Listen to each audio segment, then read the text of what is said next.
I think he's tremendous. And I think unlike Triple G, he's been improving.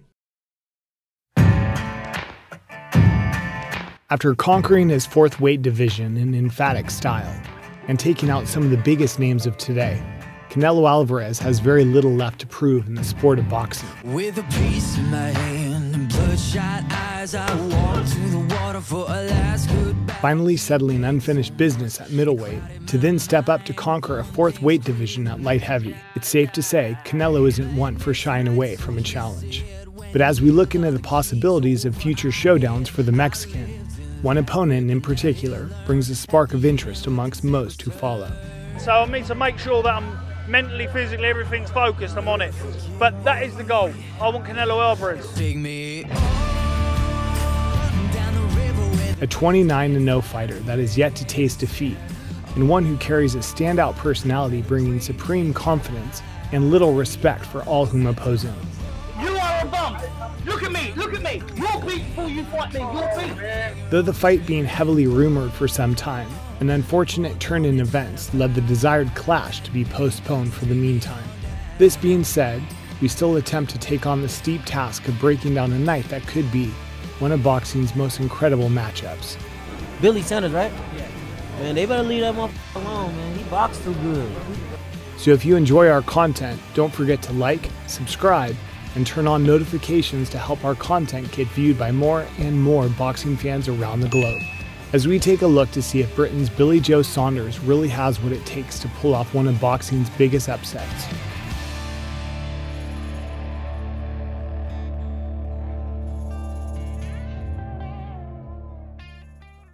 He has star power. People love him. People want to watch him. People want to see great fighters. People want to see good action fights, and that's what we're delivering. Taking a swift hop back to 2018, we've seen Canelo Alvarez sign one of the most lucrative deals for a fighter of today, a $365 million fight contract that was said to be the richest contract ever signed by an athlete. And alongside his forever growing fan base and popularity throughout the world, he is undoubtedly proving to be one of the sport's biggest attractions. He's never been scared. He fought Austin Trout when he was the money man.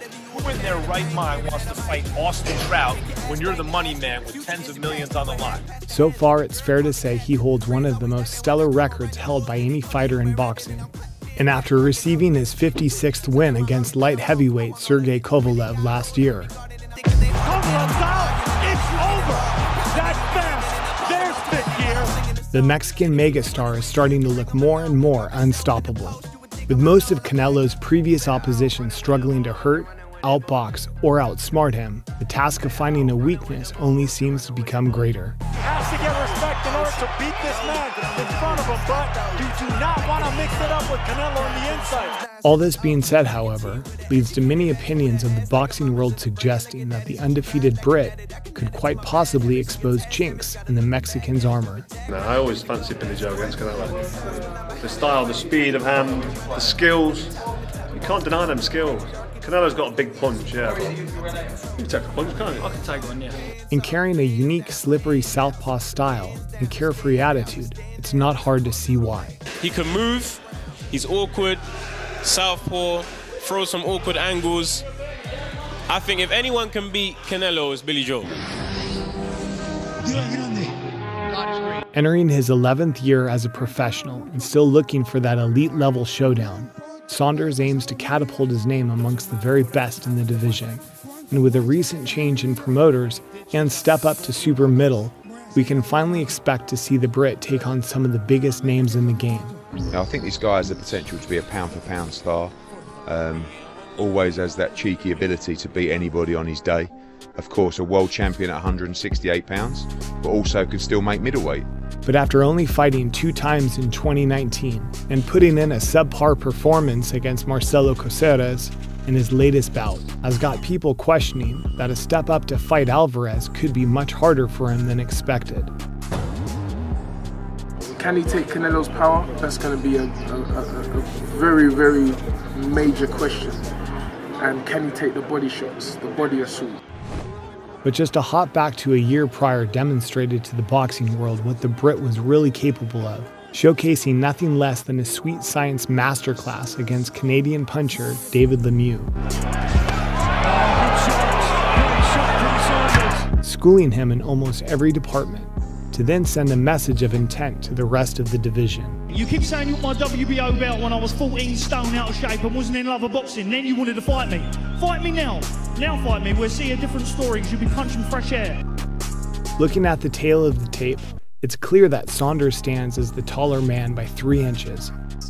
But surprisingly, both carrying a very similar size and reach. But with Canelo's 24 additional fights against superior opposition easily puts him as the more seasoned fighter of the two. And carrying a higher knockout to win ratio also adds to an increased likelihood of him getting the stoppage on the night. He ain't going to go in there looking, think he's going to have an easy night's work there. He's going to have to be at the top of his game to beat Canelo. I think he's going to give Canelo a lot of problems. I think his movement, his cleverness, Canelo. In terms of weakness, some believe Canelo's performance 6 years ago against Arislandi Lara showed shades of doubt when handling fleet-footed southpaws, and even as of today have witnesses claiming the win was undeserving. He was getting countered and, it was clearly that Lara won the fight. Whilst for Saunders, on the other hand, a simple lack of discipline from time to time outside of the ring, not taking the sport seriously, has led him to face some serious and disappointing consequences. He's got a good heart, he is a good bloke, he does a lot for charity, but every now and again, he does the most stupid thing you can ever think about. Upon viewing, with Saunders being in his fighting prime almost parallel to the Mexican, counterpunching, awkward angles, and fast feet and hands would definitely make for an ultimate game of boxing chess. Yet a toe-to-toe battle would still clearly favor one obvious winner.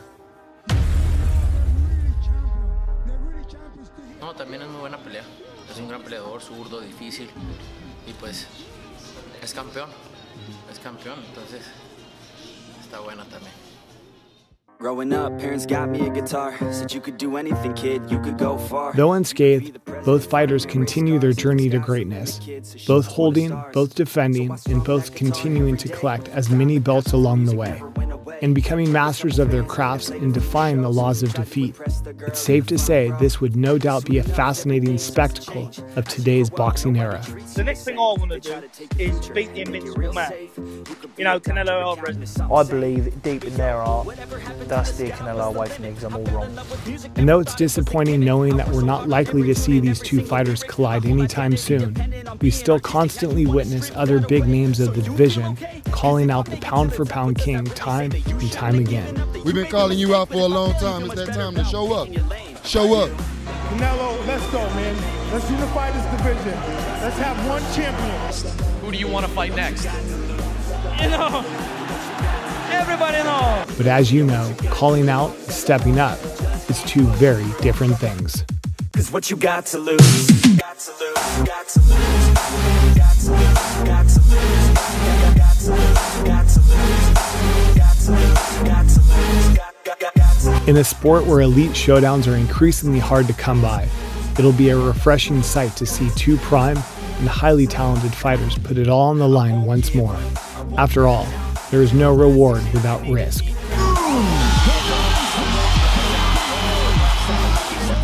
Champion versus champion.